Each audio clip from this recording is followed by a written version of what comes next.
करवा चौथ की पौराणिक कथा। बहुत समय पहले एक नगर में एक साहूकार रहता था। उसके 7 बेटे और एक बेटी थी जिसका नाम था करवा। करवा बहुत सुंदर, सरल और धार्मिक स्वभाव की थी। जब उसका विवाह हुआ तो वह अपने ससुराल में बहुत प्रेम और आदर के साथ रहने लगी। एक वर्ष करवा चौथ का व्रत आया।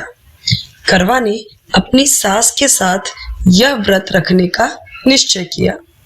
उसने सुबह से ही स्नान कर पूजा की, भगवान शिव पार्वती का ध्यान किया और यह व्रत रखा कि जब तक चंद्रमा को न देख लूंगी तब तक अन्न और जल ग्रहण नहीं करूंगी।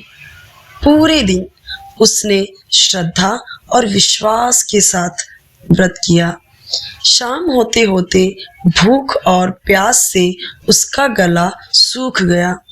उसके भाई अपनी प्यारी बहन की हालत देखकर बेचैन हो उठे। वे नहीं चाहते थे कि बहन इतनी देर तक भूखी प्यासी रहे।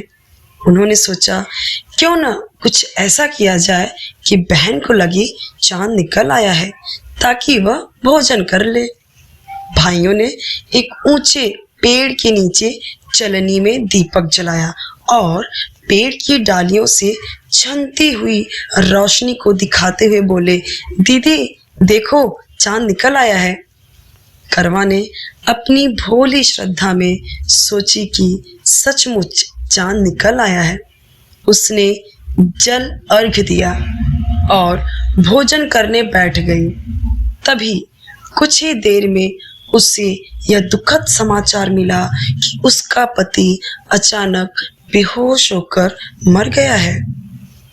करवा रोती बिलखती भगवान से प्रार्थना करने लगी।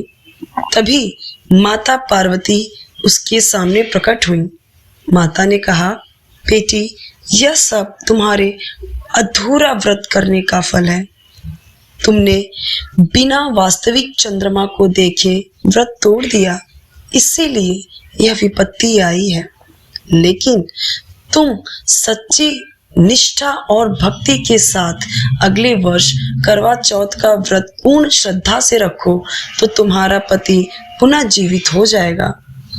करवा ने माता के आदेश का पालन किया।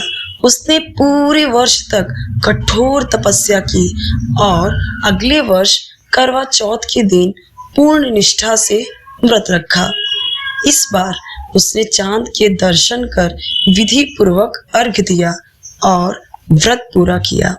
माता पार्वती उसकी भक्ति से प्रसन्न हुई और बोली, बेटी, तेरी सच्ची निष्ठा ने तेरा सौभाग्य अमर कर दिया।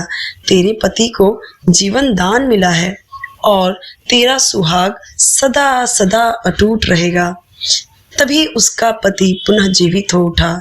करवा खुशी से झूम उठी और भगवान का धन्यवाद करने लगी। तब से यह परंपरा चली आ रही है कि विवाहित महिलाएं अपने पति की लंबी उम्र और सुखी जीवन के लिए करवा चौथ का व्रत रखती हैं।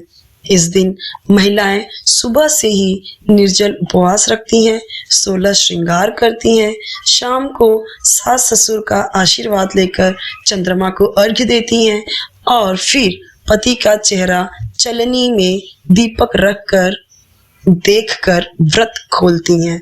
यह पर्व केवल उपवास नहीं बल्कि प्यार, विश्वास और अटूट समर्पण का प्रतीक बन गया।